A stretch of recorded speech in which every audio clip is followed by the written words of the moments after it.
Lantai 3, jawab Zhao Mei. Sejak memasuki gedung, suasananya luar biasa tenang. Begitu tenangnya hingga Zhao Chen merasa gelisah dan diam-diam melirik Zheng Rui. Zheng Rui langsung mengerti dan mengangguk kecil, menunjukkan bahwa dia pasti akan menjaga Zhao Mei dengan baik. Zhao Chen dan wanita tulang berjalan ke atas satu demi satu, dengan Zhao Mei dan Zheng Rui melayang di sekitar mereka. Dalam perjalanan, Zhao Chen merasa ada yang tidak beres dengan tempat ini, tetapi untuk sementara dia tidak dapat menemukan apa itu. Mereka segera naik ke lantai 3. Di kawasan pemukiman kuno ini, terdapat 2 rumah tangga di setiap lantai, dengan pintu-pintunya saling berhadapan, satu di sebelah kiri dan satu di sebelah kanan. Ke arah mana? Tanya Zhao Chen dengan suara rendah. Sisi kiri, kata Zhao Mei, hendak terbang menembus dinding menuju ruangan di sebelah kiri. Zheng Rui meraihnya dan berbisik, jangan terburu-buru, tetaplah bersama kami. Kemudian dia mengerutkan kening dan berkata dengan bingung, aneh, kenapa tidak ada rasa dendam sama sekali di tempat ini? Mendengar ini, Zhao Chen langsung mengerti mengapa dia merasa ada yang tidak beres di tempat ini. Karena tidak ada dendam di sini. Sekalipun sebuah rumah yang ditinggal mati 8 orang tidak menjadi rumah berhantu, mustahil rumah itu terbebas sepenuhnya dari rasa dendam. Jelas, rumah ini telah dirusak oleh seorang penyihir. Mungkin ada sihir jahat atau jebakan tersembunyi di dalamnya. Benda-benda ini tidak akan kehilangan efektivitasnya hanya karena penyihir itu sudah mati. Semuanya hati-hati, pasti ada yang salah dengan rumah ini, Zhao Chen memperingatkan, lalu pergi membuka pintu. Meskipun tidak punya kunci, gerbang perumahan kuno ini tidak bisa menghentikannya. Tepat saat itu, pintu di sebelah kanan terbuka, dan seorang wanita tua menjulurkan kepalanya keluar, bertanya dengan rasa ingin tahu, siapa Anda? Apa yang Anda lakukan di sini? Kami di sini untuk mengunjungi seorang teman. Zhao Chen dengan santai membuat alasan. Wanita tua itu mendecakkan lidahnya karena takjub kalian teman-teman Xiaohi. Ini benar-benar luar biasa. Selama bertahun-tahun ini, baru kali ini aku melihatnya dikunjungi teman. Meskipun Zhao Chen tampak tenang dari luar, dia sebenarnya terkejut dan segera bertanya, Bibi, apakah Xiaohi yang kamu sebutkan itu pemilik rumah ini? Wajah wanita parubaya itu memucat, dan ia membentak dengan kesal. Siapa yang kau panggil, Bibi? Apa aku setua itu? Panggil aku, kakak. Lalu ia menambahkan, apa? Kau kesini bukan untuk menemui Xiaohi? Bukankah kalian temannya? Sambil berbicara, ia mengamati Zhao Chen dan wanita tulang dari atas ke bawah dengan tatapan curiga, jelas mulai meragukan identitas asli mereka. Untungnya, Zhao Chen bereaksi cepat dan berbaikan, berkata, kami bertemu sebagai teman di dalam game. Kami hanya tahu namanya di dalam game, bukan nama aslinya. Kami janjian untuk datang menemuinya hari ini agar kami bisa makan bersama. Jadi begitu. Kalian anak muda, yang kalian lakukan cuma main game seharian. Wanita parubaya itu menggelengkan kepala dan berkata, sama sekali lupa kalau ia baru saja bertingkah muda. Benar, Xiaohi pemilik rumah ini, nama lengkapnya Hitian. Sudah berapa lama dia tinggal di sini? Zhao Chen bertanya lagi, ingin tahu apakah Hitian orang biasa yang pindah belakangan, atau penyihir dari masa lalu? Jika yang terakhir, maka masalahnya menjadi sangat rumit. Wanita itu berpikir sejenak lalu menjawab, sudah berapa lama kamu tinggal di sini? Rasanya sudah 7 atau 8 tahun, ya? Oh, kenapa kamu tanya begitu? Segalanya benar-benar melampaui apa yang saya harapkan. Zhao Chen mengeluarkan jimat pengendali pikiran, mengaktifkannya, dan berkata, bukan apa-apa, aku hanya bertanya sambil lalu. Bibi, sebaiknya Bibi kembali ke kamar. Nanti, apapun suara yang Bibi dengar, jangan keluar lagi. Terkadang, rasa ingin tahu bisa membunuhmu. Jangan panggil aku, Bibi, panggil aku, kakak. Koreksi wanita tua itu, tetapi di bawah pengaruh jimat ajaib, dia menuruti kata-kata Zhao Chen, masuk ke dalam rumah, dan menutup pintu. Zheng Rui berkata dengan ekspresi serius, ada apa? Bukankah konon penyihir zaman dulu sudah mati? Bagaimana kabar Hitian?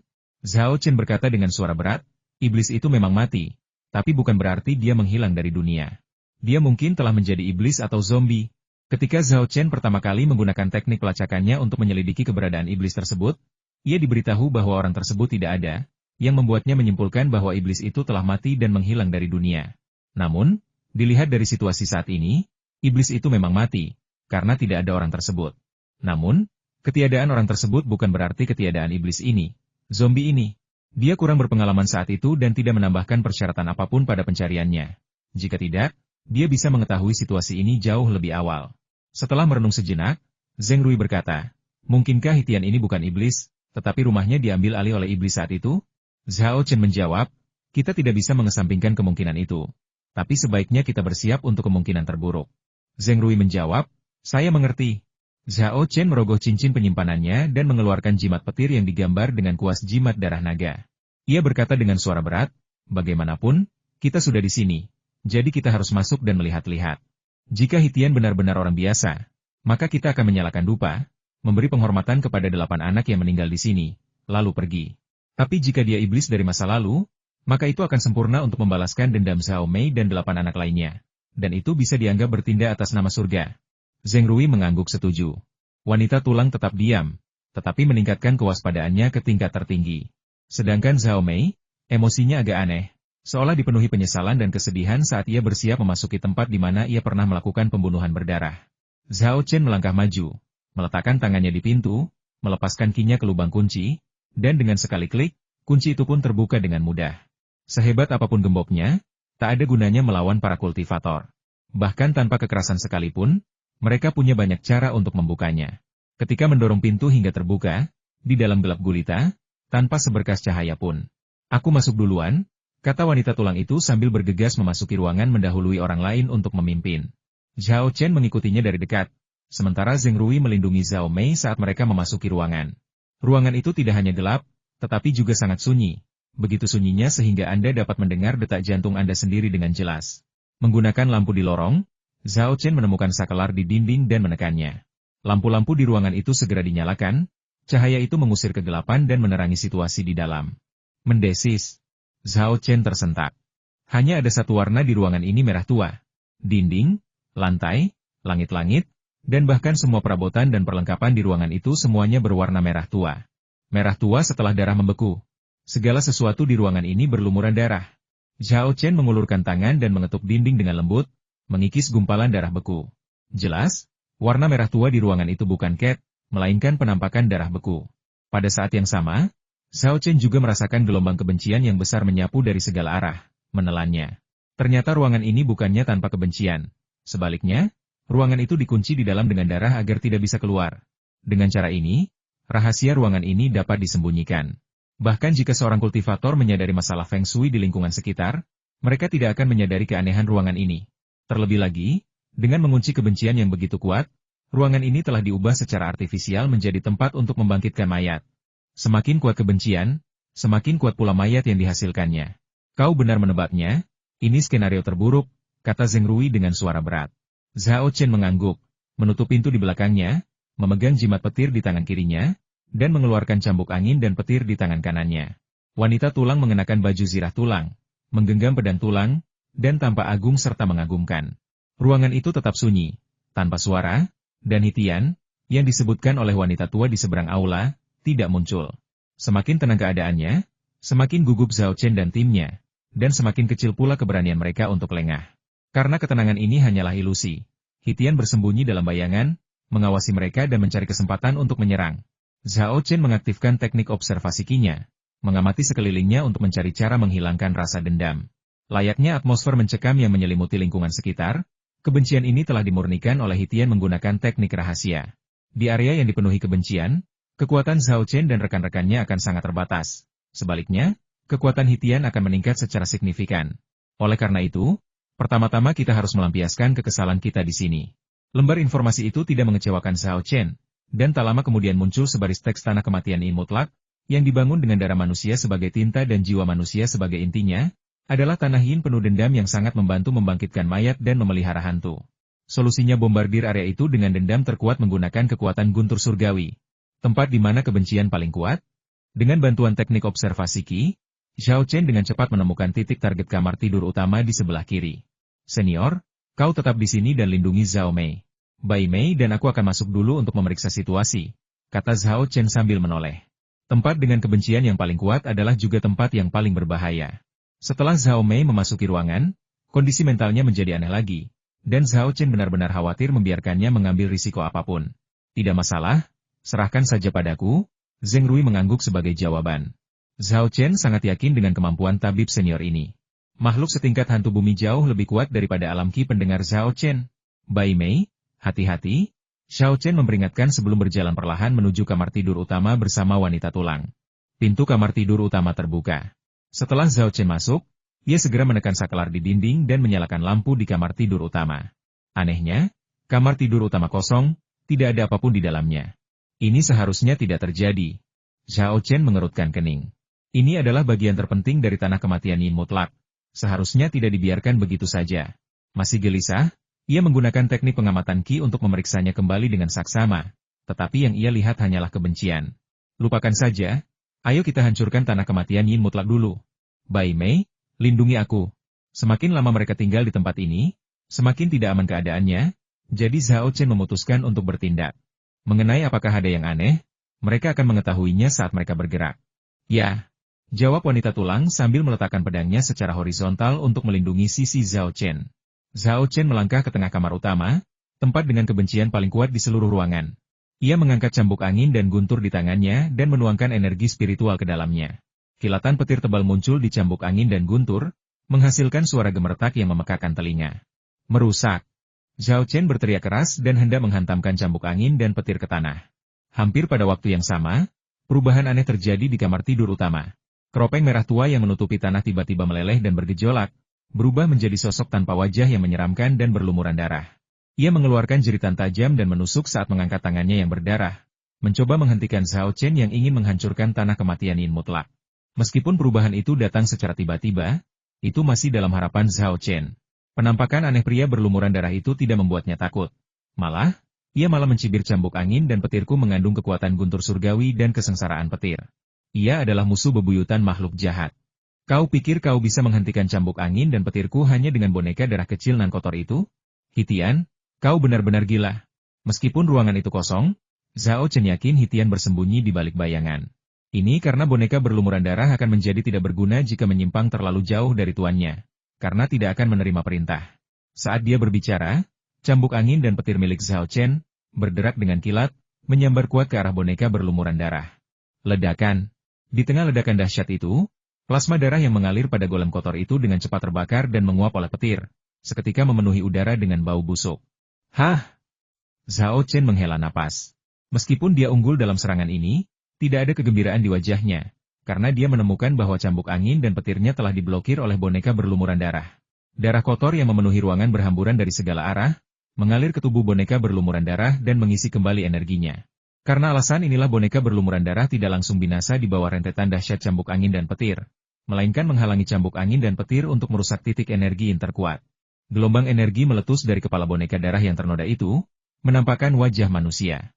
Wajahnya biasa saja, tidak ada yang aneh, tetapi pandangan dan ekspresinya sangat dingin, membuat bulu kuduk meremang dan bulu kuduk meremang hanya dengan melihatnya. Boneka berlumuran darah itu tertawa mengerikan dan berbicara dalam bahasa manusia. Kau benar. Boneka berlumuran darah ini tidak mampu menahan seranganmu, tapi selama ia bisa menahanmu sebentar, itu sudah cukup. Zhao Chen mengangkat sebelah alisnya dan langsung mengerti kau benar-benar memasang jebakan di sini. Kau terlambat tahu, kata boneka berlumuran darah sambil tertawa sinis. Pada saat yang sama, dinding di sekitar kamar tidur utama runtuh dengan suara keras. Zhao Chen kemudian menyadari bahwa dinding kamar tidur utama telah dihancurkan dan dibangun kembali oleh Hitian. 8 orang dibangun di dalam keempat dinding ini. Tidak, seharusnya 8 mayat. Mayat 8 anak, laki-laki dan perempuan, yang tertua tidak lebih dari 6 atau 7 tahun dan yang termuda tidak lebih dari 3 atau 4 tahun. Zhao Chen langsung teringat apa yang dikatakan Zhao Mei tentang 8 anak yang telah dibunuhnya. 8 mayat yang muncul dari dinding cukup konsisten dalam jumlah dan usia saat kematian. Zhao Chen melirik tubuh ke 8 anak itu dan mendapati mereka semua berwarna abu-abu gelap, berlumuran darah, dan memiliki bekas jahitan yang jelas, yang menunjukkan bahwa mereka telah dipotong-potong. Ia bertanya-tanya apakah mereka dipotong-potong saat berkelahi atau setelah dibunuh oleh Hitian. Lebih jauh lagi, sesuatu yang aneh terjadi, tidak ada satupun tanda pembusukan pada ke-8 mayat itu. Logikanya, ke-8 anak ini telah meninggal selama beberapa tahun. Seharusnya jasad mereka tidak terawetkan dengan baik. Sepertinya Hitian telah mengutak-atik mereka. Mereka bukan lagi mayat biasa. Tepat saat Zhao Chen tengah memikirkan hal ini, ke-8 mayat itu membuka mata mereka secara bersamaan. Melihat mata mereka, bahkan Zhao Chen yang sering bepergian pun tak kuasa menahan diri untuk tidak bergidik. Mata mereka tak berbinar, tak ada emosi, hanya kekosongan. Kehampaan itu, bagaikan lubang hitam, tampaknya siap melahap segalanya. Lembar informasi tersebut segera memberikan penjelasan iblis mayat adalah jiwa yang mati secara tidak adil. Begitu meninggalkan tubuh, ia disegel di dalam mayat oleh sihir jahat, sehingga menjadi monster setengah mayat dan setengah iblis, yang memiliki kemampuan ganda sebagai zombie dan roh jahat. Zombie kuat secara fisik, termasuk dalam tipe prajurit fisik, sementara iblis memiliki kekuatan mental yang kuat, termasuk dalam tipe sihir. Iblis mayat menggabungkan kemampuan zombie dan iblis, menjadikannya prajurit yang menggunakan dua senjata sekaligus dan pengguna sihir, yang akan jauh lebih sulit dihadapi. Pikiran Zhao Chen melaju kencang saat dia berpikir cepat. Aku penasaran, apa para hantu itu punya kelemahan? Kalau memang ada, melenyapkan mereka akan jauh lebih mudah. Meskipun lembar informasi tidak menyebutkan kelemahan iblis mayat, Zhao Chen tidak menyerah. Ia segera membuka buku-buku tentang iblis dan monster di bagian pengetahuan lain-lain pada lembar informasi tersebut. Ia mengerjakan banyak hal sekaligus, membolak-balik buku dengan cepat untuk mencari informasi sambil terus mengaktifkan cambuk angin dan petir, ingin menghancurkan boneka berlumuran darah dan menghancurkan tanah kematian In mutlak sesegera mungkin. Hitian menyeringai jahat dan berkata, "Apa? Kau ingin menghancurkan tanah kematian Yin mutlak sebelum iblis mayat membunuhmu? Angan-angan belaka. Dengan dukungan penuhku, boneka berlumuran darah tidak akan mudah dihancurkan." Di tengah tawanya, dia menjerit sambil memberi perintah Goal, "Bunuh mereka." Begitu menerima perintah itu, kedelapan hantu itu langsung menyerbu ke arah Zhao Chen dari segala arah. Mata mereka memancarkan cahaya menakutkan. Zhao Chen tiba-tiba merasakan gelombang pusing, dan pikiran negatif untuk menyerah dan mati muncul di benaknya. Di saat yang sama, ia merasakan energi dingin mengalir deras ke dalam tubuhnya, berebut untuk mengendalikan tubuhnya. Roh jahat menyihir pikiran, sebuah pikiran melintas di benak Zhao Chen, dan ia segera merapal mantra pembersih hati. Pikiran-pikiran negatif di benaknya langsung sirna, dan pada saat yang sama, aura petir surgawi di dalam tubuhnya teraktivasi, menyerbu energi hantu yang menyerbu ke dalam tubuhnya. Setelah kembali tenang, Zhao Chen pun segera mengaktifkan ki-nya, berkoordinasi dengan aura petir surgawi untuk membersihkan energi hantu yang menyerbu. "Hah!" seru Hitian melalui boneka berlumuran darah, jelas tidak menyangka Zhao Chen akan terbebas dari serangan mental iblis mayat secepat itu. "Bai Mei, tahan iblis-iblis mayat ini untukku," teriak Zhao Chen, sambil mengaktifkan jimat petir yang dipegangnya di tangan kirinya. 5 naga petir ganas segera muncul dan menempel pada cambuk angin dan petir. Kedua kekuatan petir raksasa itu menyatu dan menyemburkan cahaya menyilaukan, begitu terangnya hingga orang-orang tak bisa membuka mata. Di bawah serangan gabungan dari dua kekuatan petir besar, laju pembakaran darah kotor tiba-tiba menjadi lebih cepat.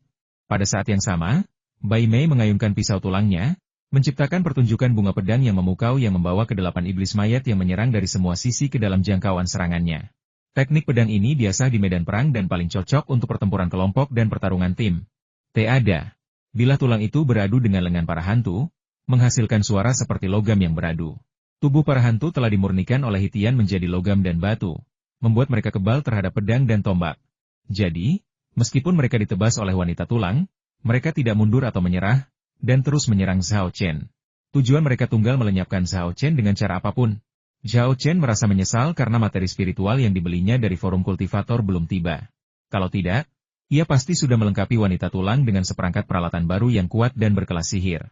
Sekalipun tubuh iblis mayat itu luar biasa kuat, ia tidak akan seperti ini. Sama sekali tidak terluka. Perasaan Hitian saat ini justru sebaliknya. Meskipun boneka berlumuran darah terbakar lebih cepat lagi akibat serangan ganas Zhao Chen, dia merasa punya peluang menang, dan kemungkinannya cukup tinggi. Dia tertawa mengejek beberapa kali, lalu berkata dengan nada sarkastis, "Serangan biasa tidak ada gunanya melawan Goal. Waktunya tepat, anak-anakku sudah lama tidak makan daging dan darah. Hari ini, aku akan memberi mereka makan bersamamu." Hitian mencoba menggunakan omongan sampah untuk memengaruhi kinerja Zhao Chen dan Bone Woman, tetapi gerakannya sama sekali tidak efektif. Wanita tulang adalah seorang pejuang kawakan yang telah berjuang melewati banyak pertempuran. Omong kosong macam apa yang belum pernah didengarnya? Dia sudah kebal terhadap ejekan. Sedangkan Zhao Chen, dia hanya fokus menghancurkan tanah kematian Yin mutlak dan bahkan tidak menyadari apa yang dikatakan Hitian. Situasi ini membuat Hitian frustrasi, yang merasa seolah-olah telah meninju sepotong kapas. Melihat serangan normalnya tidak efektif, wanita tulang itu pun meninggalkan pedang tulangnya dan beralih menggunakan tinju dan kakinya. Hitian mencibir lagi, "Bahkan pisau pun tak bisa melukai iblis mayatku, jadi apa gunanya tinju dan kaki? Kurasa kau jelas-jelas sudah gila karena putus asa." Namun, ia baru tertawa beberapa menit ketika tiba-tiba berhenti tertawa, seolah-olah ada yang mencengkeram lehernya. Ia melihat pola-pola cahaya yang aneh namun indah tiba-tiba mekar di tubuh wanita tulang. Di bawah pengaruh pola-pola cahaya ini, sambaran petir menyambar dari tulang-tulang yang mengelilingi wanita tulang dan melilit tubuhnya, seolah-olah ia mengenakan lapisan pelindung petir. "Bah, bagaimana ini bisa terjadi?" teriak Hitian, suaranya dipenuhi rasa tak percaya. "Kau jelas-jelas iblis, jadi kenapa ada petir surgawi di dalam dirimu? Ini tidak masuk akal. Seharusnya ini tidak terjadi." Tidak seorang pun menjawab pertanyaan Hitian. Wanita tulang itu bergerak secepat kilat, mengitari Zhao Chen sekali. Tinjunya dan kakinya berderak karena kilat saat dia tanpa henti melepaskan kekuatannya. Deng, deng, deng. Kedelapan hantu itu terkena dampaknya. Meskipun mereka kebal terhadap pedang dan tombak, mereka takut terhadap petir. Petir yang dahsyat menyambar mereka, mencabik-cabik kulit dan daging mereka, dan membuat mereka menjerit kesakitan saat mereka buru-buru mundur. Kali ini, Hitian berhenti mengejek dan berteriak ketakutan, "Jangan mundur! Serang! Bunuh mereka berdua!" Di bawah perintah ketatnya, kedelapan gol itu, tanpa menghiraukan luka mereka sendiri, melancarkan serangan baru. Namun, mereka tampak tak berdaya melawan wanita tulang. Pertama, wanita tulang adalah iblis seperti mereka, yang membuat beberapa serangan Shiki tidak efektif terhadapnya. Mengenai serangan mental, tekad wanita tulang telah ditempa menjadi baja saat ia masih hidup. Pengalamannya setelah kematian juga telah menempa tekadnya. Bisa dibilang tekad wanita tulang sudah tak tertembus. Lagi pula, Zhao Chen juga ada di sana. Kehadiran mantra ketenangan membuat jurus andalan Shiki tidak efektif. Oleh karena itu, saat menghadapi wanita tulang, satu-satunya pilihan bagi Shiki adalah melancarkan serangan langsung dan langsung. Akan tetapi, serangan seperti itu tidak akan mampu menembus pertahanan wanita tulang dalam waktu singkat. Situasi di kamar tidur utama menjadi buntu. Siapapun yang bisa memecahkan kebuntuan lebih dulu akan menang. Meskipun kedua belah pihak berjuang sekuat tenaga, tidak mudah untuk memecah kebuntuan. Berbeda dengan ketegangan di kamar tidur utama, ruang tamu terasa sunyi, seolah tidak terjadi apa-apa. Waktu berlalu cepat, detik demi detik. Tiba-tiba, mata Zhao Chen berbinar dan raut kegembiraan terpancar di wajahnya. Dia menemukan pengenalan terperinci mengenai setan mayat dalam sebuah buku berjudul The Record of Evil Demons di bagian pengetahuan lain-lain pada lembar informasi. Buku ini ditulis oleh He Changyi, seorang pendeta Tao dari akhir dinasti Tang. Meskipun pendeta Tao ini tidak terlalu terkenal, ia memiliki seorang murid yang merupakan sosok yang sangat terkenal, yaitu Chen Tuan, seorang abadi legendaris yang meninggalkan legenda mimpi 800 tahun. Saat itu, He Changyi adalah seorang pendeta Tao di Qiongzhou, Sichuan. Saat itu, masyarakat sedang bergejolak, dan ada banyak setan dan hantu di Sichuan. Maka, He Changyi mempraktikkan kultivasi Tao-nya sambil menangkap dan mengusir setan. Buku ini, Catatan Hantu Jahat, adalah buku catatannya untuk menangkap dan mengusir setan. Buku ini mencatat secara rinci berbagai setan dan hantu yang ia temui, serta metode untuk menaklukkan dan membunuh mereka. Di antaranya adalah metode untuk menghadapi hantu. Zhao Chen melirik sekilas catatan dalam catatan hantu jahat, lalu melepaskan tangan kirinya, membuka cincin penyimpanannya, dan mengeluarkan beberapa jarum besi buatan khusus, lalu memegangnya di tangannya. Thunderclap diaktifkan. Senjata rel elektromagnetik meraung.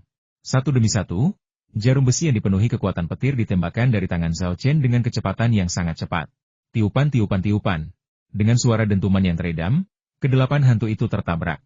Triknya unik, tapi sama sekali tidak berguna melawan Golku. Hitian melanjutkan omelannya. Namun, begitu selesai bicara, ia terkejut mendapati kedelapan gol itu membeku di tempat. Pemandangan ini sangat mengejutkannya. Dan ia berteriak, "Apa yang terjadi? Apa yang kalian lakukan pada Golku?" Zhao Chen mencibir dan membalas, "Kau berhasil menciptakan iblis mayat, tapi kau tidak tahu mereka punya kelemahan ini jika kau mengenai alis, tenggorokan, dada, dan dantian mereka secara bersamaan, energi mayat dan energi hantu mereka akan berbenturan, menyebabkan mereka mati." "Apa? Hal seperti itu ada? Kok aku belum pernah dengar sebelumnya?" seru Hitian kaget. Ia ingin sekali tidak percaya, tetapi faktanya ada di hadapannya, membuatnya tak punya pilihan selain mempercayainya. Zhao Chen mengabaikannya dan malah berteriak pada wanita tulang, "Bai Mei, bantu aku menghancurkan boneka berlumuran darah dan tanah kematian Yin mutlak." "Baik, Tuan," jawab wanita tulang, tubuhnya sekali lagi memancarkan pola cahaya dan melepaskan petir dahsyat yang menyambar ke arah boneka berlumuran darah. Ledakan. Menghadapi serangan ganda, boneka berlumuran darah tidak dapat bertahan lama dan terbakar serta menguap. Cambuk angin dan petir milik Zhao Chen dan tinju wanita tulang menghantam tanah dengan keras. Energi Yin, elemen paling terkonsentrasi di seluruh tanah Yin mati, pun hancur. Memercikan. Tiba-tiba, angin kencang menerjang ruangan, dan jendela-jendela pecah dengan serangkaian suara dentuman keras. Udara dingin dan mencekam keluar dari jendela-jendela yang pecah, persis seperti ledakan gas. Zhao Chen dan wanita tulang segera merasakan tubuh mereka menjadi ringan, dan perasaan terkekang dan tertekan yang sebelumnya hadir, tersapu pada saat ini. Namun sebelum mereka sempat bernapas lega, mereka mendengar tangisan sedih datang dari ruang tamu. "Itu suara Senior Zeng." "Oh tidak, kita sudah jatuh ke dalam perangkap mereka." Ekspresi Zhao Chen berubah drastis. Baru sekarang ia menyadari bahwa seluruh tanah kematian Yin mutlak adalah jebakan. Meskipun Hitian berpura-pura melindungi formasi sampai mati, sebenarnya ia hanya menggunakan tanah kematian Yin mutlak untuk menahan Zhao Chen dan wanita tulang. Targetnya dari awal sampai akhir adalah Zhao Mei. Dan hanya Zhao Mei. Zhao Chen dan wanita tulang segera bergegas keluar dari kamar tidur utama dan menuju ruang tamu. Di ruang tamu, Zheng Rui terluka parah, jiwanya tidak stabil, dan dia tampak seperti akan pingsan. Zhao Mei berdiri di samping Zheng Rui, mengangkat tangan kanannya tinggi-tinggi. Aliran energi hantu berputar-putar di lengannya, seperti naga hitam berbisa yang memamerkan taring tajamnya ke arah Zheng Rui. Zhao Mei, apa yang kau lakukan? Hentikan! Teriak Zhao Chen. Tetapi Zhao Mei mengabaikannya sepenuhnya, dan tangan kanannya tiba-tiba jatuh, menghantam Zheng Rui. Di saat kritis, Zhao Chen tak hanya mengerahkan seluruh kekuatannya, tetapi juga menggunakan jimat bumi menyusut yang ditarik oleh kuas jimat darah naga. Ia akhirnya tiba di sisi Zheng Rui sebelum Zhao Mei melahapnya, mengangkat cambuk angin dan petir, dan melesatkannya ke arah Zhao Mei. Petir yang menyambar cambuk angin dan petir membuat Zhao Mei agak waspada, dan ia mundur tepat waktu untuk menghindari serangan itu. Memanfaatkan kesempatan ini, Zhao Chen mengeluarkan rumah hantu dan berkata kepada Zheng Rui, "Senior, kembalilah ke rumah hantu untuk memulihkan diri. Serahkan urusan di sini padaku." Zheng Rui berkata lemah, "Ini semua salahku karena tidak menyadari kelainan Zhao Mei tepat waktu, sehingga dia dikendalikan oleh seseorang. Kau harus membantunya melarikan diri." "Jangan khawatir, aku akan melakukannya," Zhao Chen mengangguk sebagai jawaban. Zheng Rui kemudian berubah menjadi aliran cahaya dan terbang ke Ghost Abode untuk memulihkan diri. "Ayah, kenapa ayah memukulku? Apa aku berbuat salah?" kata Zhao Mei memelas, air mata menggenang di matanya yang besar dan berkaca-kaca, tampak begitu teraniaya hingga ia hampir menangis. Penampilannya sungguh menyedihkan untuk dilihat. Namun Zhao Chen tidak tertipu dan mencibir. "Jangan berpura-pura lagi, kau sama sekali bukan Zhao Mei, melainkan Hitian." "Hehe." Suara Zhao Mei tiba-tiba berubah, bukan lagi suara anak kecil yang manis, melainkan suara serak seorang pria paruh baya. "Kalaupun kau sudah tahu, seharusnya kau menurutinya. Kau benar-benar tidak mengerti romansa." Zhao Chen mengabaikannya dan hanya memerintahkan, "Keluarlah dari jiwa Zhao Mei segera." "Mengapa saya harus mendengarkan Anda?" Nada bicara Hitian penuh dengan penghinaan dan sarkasme. Ia berkata dengan dingin, "Aku sudah merencanakan ini 10 tahun yang lalu. Semua untuk melahap jiwa anak ini di saat yang tepat, agar aku bisa menjadi kultivator hantu yang kuat dan membuka jalan menuju keabadian hantu. Tapi kau melepaskan jiwa anak ini dari susunan pengunci jiwa lebih awal, hampir menghancurkan rencanaku. Namun, entah bagaimana, kau justru membawa anak ini kembali ke sisiku. Sepertinya surga pun berpihak padaku. Mempertimbangkan penebusanmu, aku akan membiarkanmu menjadi makananku." Setelah mendengarkan kata-kata Hitian, Zhao Chen juga mengerti seluruh masalahnya. 10 tahun yang lalu, Hitian pasti telah meramalkan kematiannya yang akan datang. Namun ia enggan menerimanya, sehingga ia memutuskan untuk menekuni jalan kultivasi hantu. Namun, jalan kultivasi hantu jauh lebih sulit dan berbahaya daripada jalan kultivasi manusia. Untuk memperlancar jalan kultivasi hantunya, ia menemukan 9 anak dengan takdir khusus, termasuk Zhao Mei, dan dengan kejam membujuk mereka untuk saling membunuh, mengolah gu manusia. Ia kemudian membawa Zhao Mei yang masih hidup ke Rongcheng, di mana ia membunuhnya dengan menusuk jantungnya 1000 kali, mengubah jiwanya menjadi hantu pendendam. Ia menyegelnya di tanah harta Feng Shui dengan susunan pengunci jiwa, di mana ia tumbuh dengan menyerap energi spiritual langit dan bumi serta roh Konfusianisme.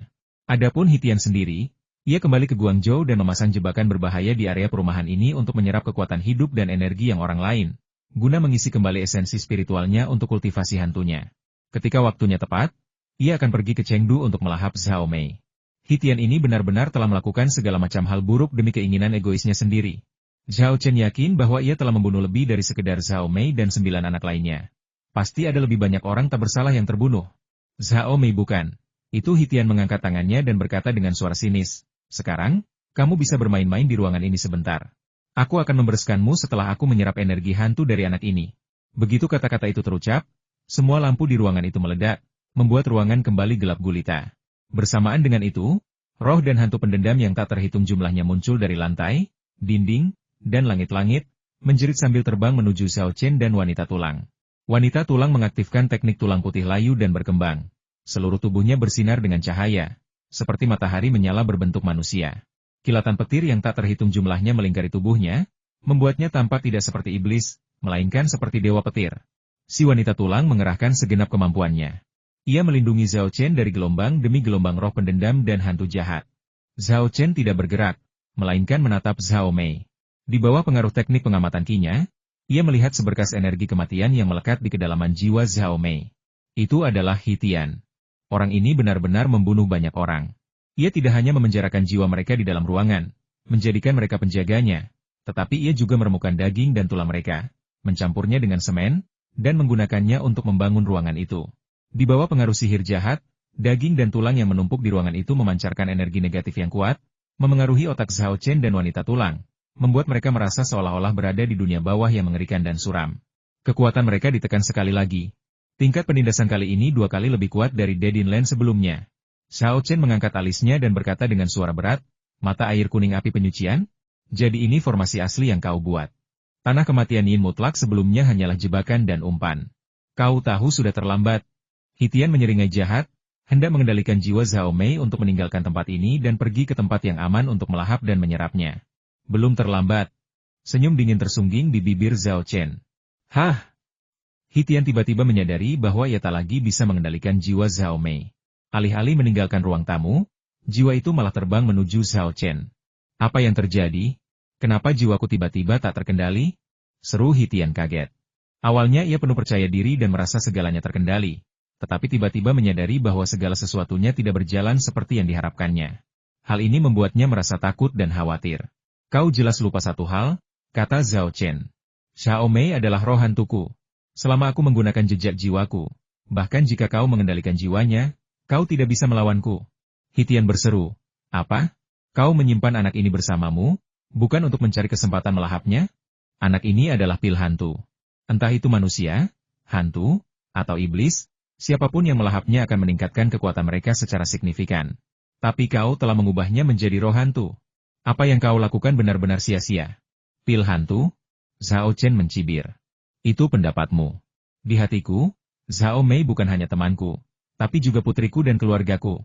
Bahkan jika meminumnya bisa memberiku keabadian dan membuatku naik ke surga, aku tidak akan pernah melakukannya. Sekarang biarkan aku mengeluarkanmu, parasit, jelek ini, dari tubuh Zhao Mei.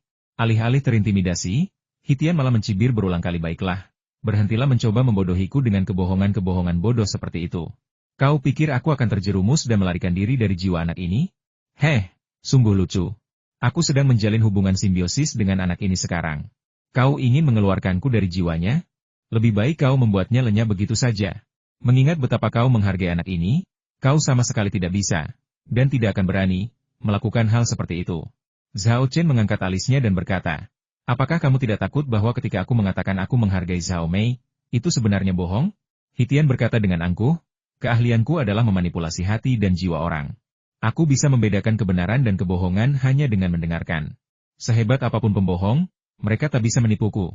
Begitu.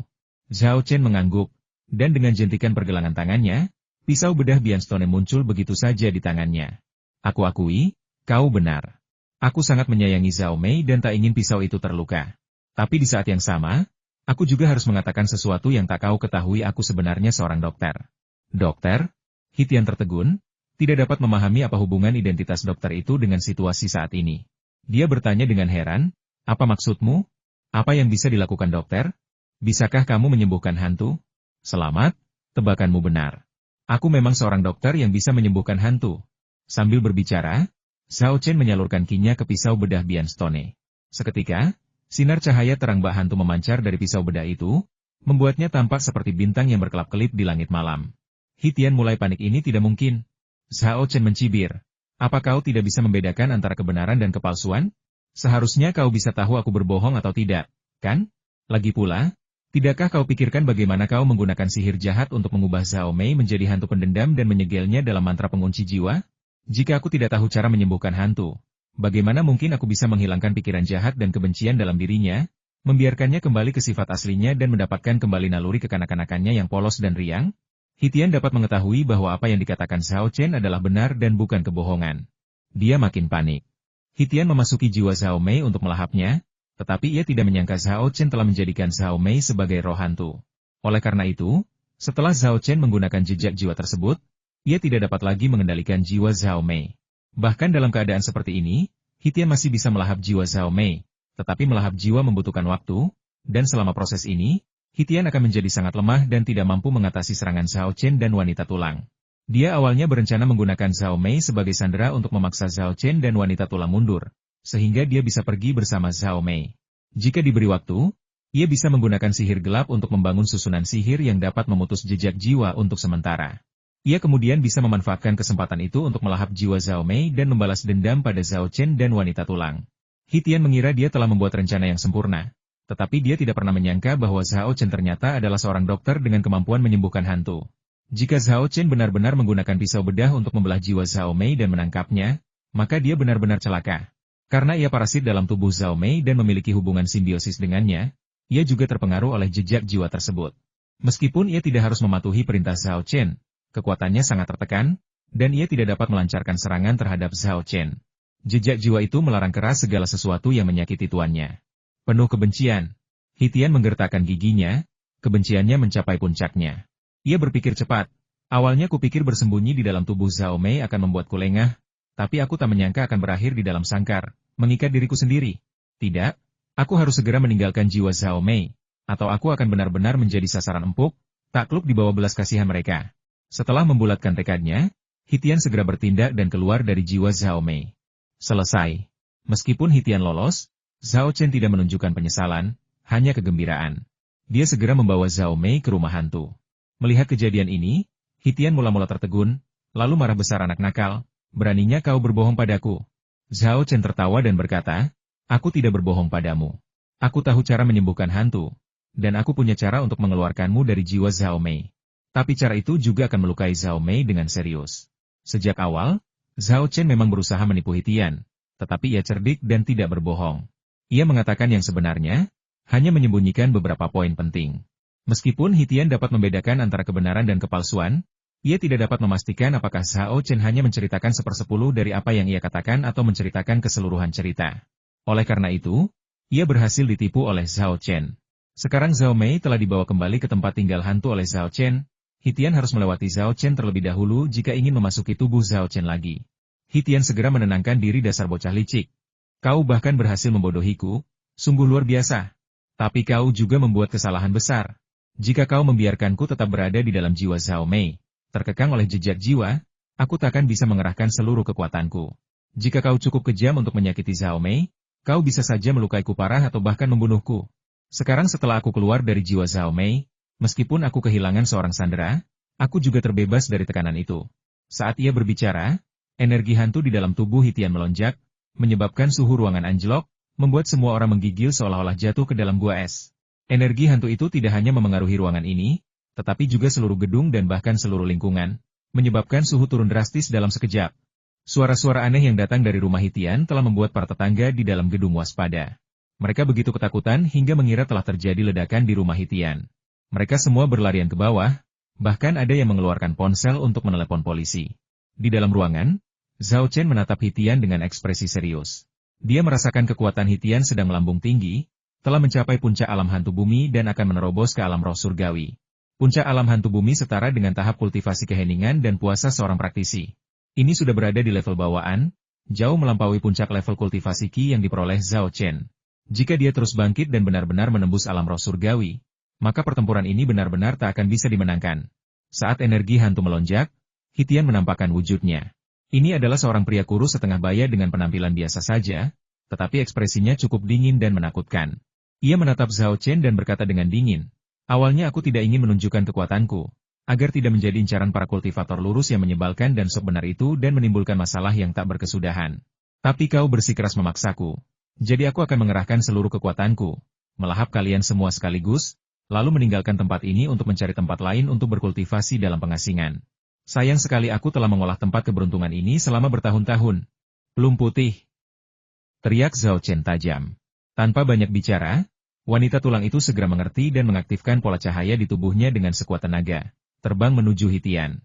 Wanita tulang tidak menggunakan pisau tulang karena ia tahu Hitian berada dalam keadaan jiwa, dan pisau tulang itu tidak dapat melukainya sebelum ditempa menjadi artefak magis.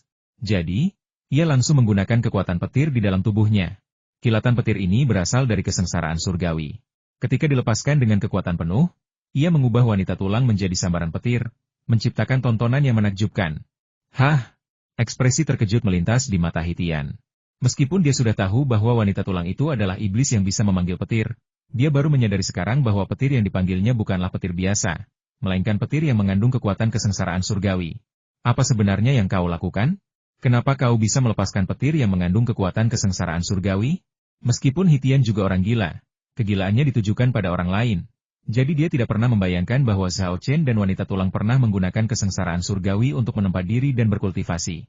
Petir dalam tubuh wanita tulang, yang dipenuhi dengan kekuatan kesengsaraan surgawi, adalah hasil dari usahanya mengatasi dan melahap kesengsaraan surgawi.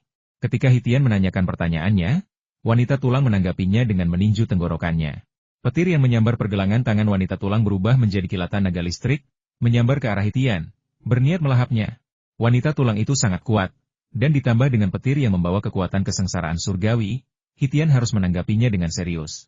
Ayo, biarkan aku melahapmu dulu, wahai iblis tulang, baru kemudian aku akan memakan manusia itu. Hitian meraung, aura mautnya melonjak, dan ia segera bertarung melawan wanita tulang itu.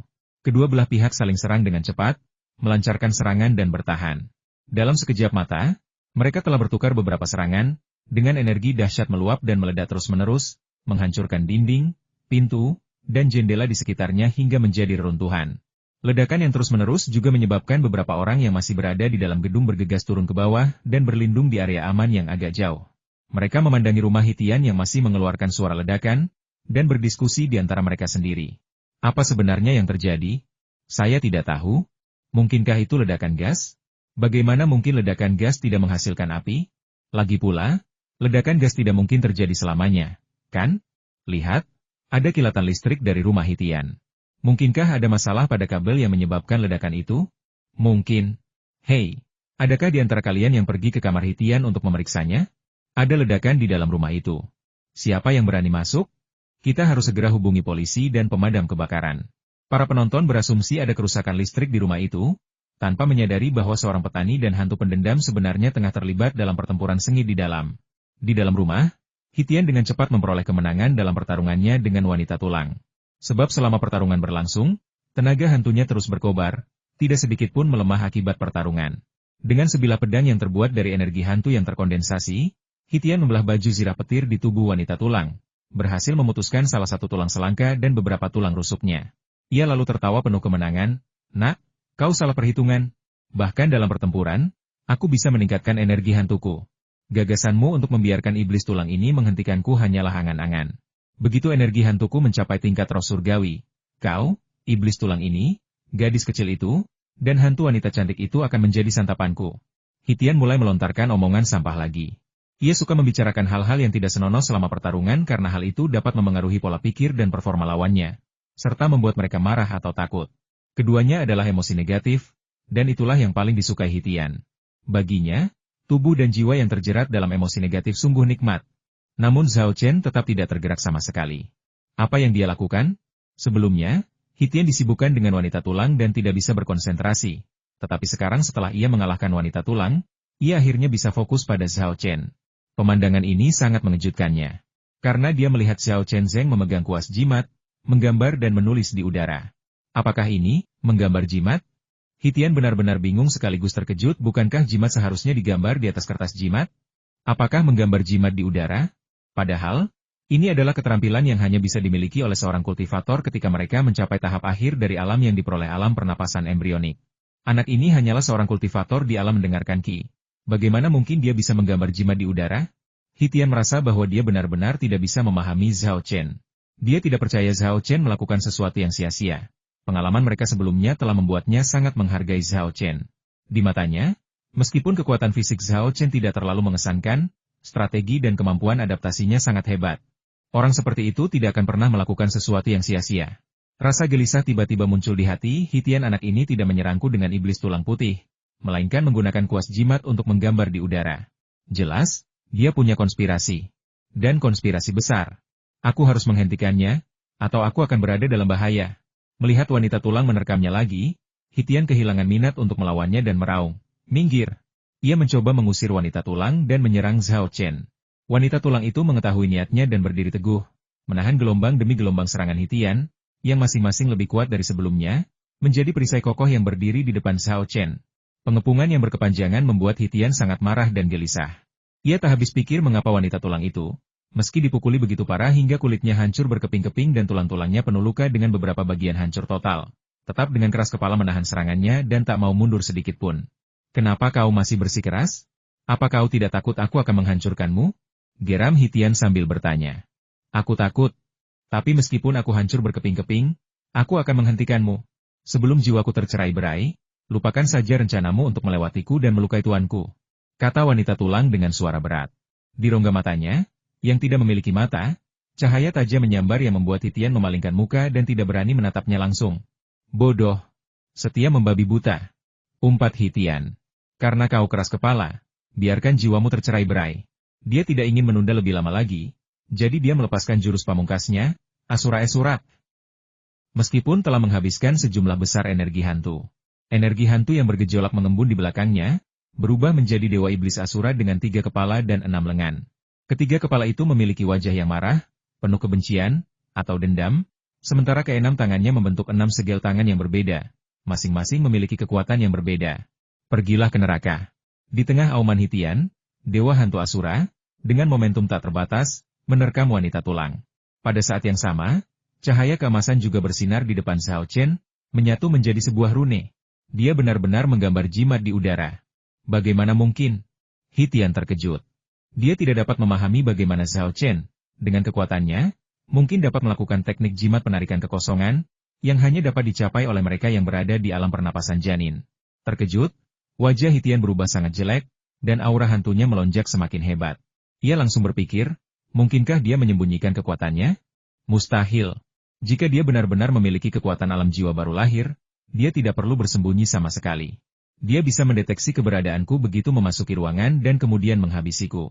Tidak perlu repot-repot seperti ini, dan aku tidak akan punya kesempatan untuk mengendalikan jiwa Zhao Mei dan melukai rekan-rekannya dengan parah. Kemampuannya menggambar jimat di kehampaan pasti karena dia memiliki artefak sihir khusus. Dan benar saja, dia benar.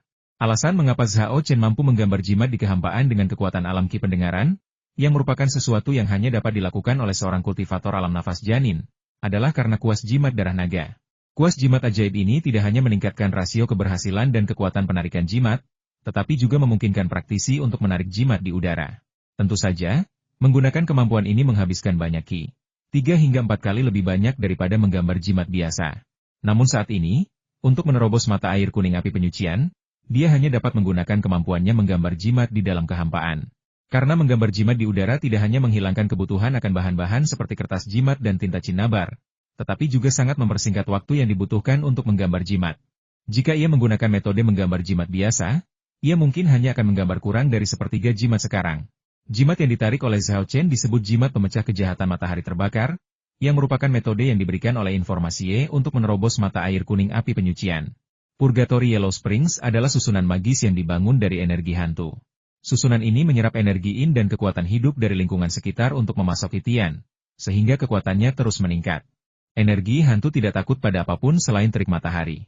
Jimat pengusiran setan matahari terbakar dapat memanggil kekuatan terik matahari untuk menekan dan membakar energi hantu, sehingga menghancurkan susunan magis Purgatory Yellow Springs.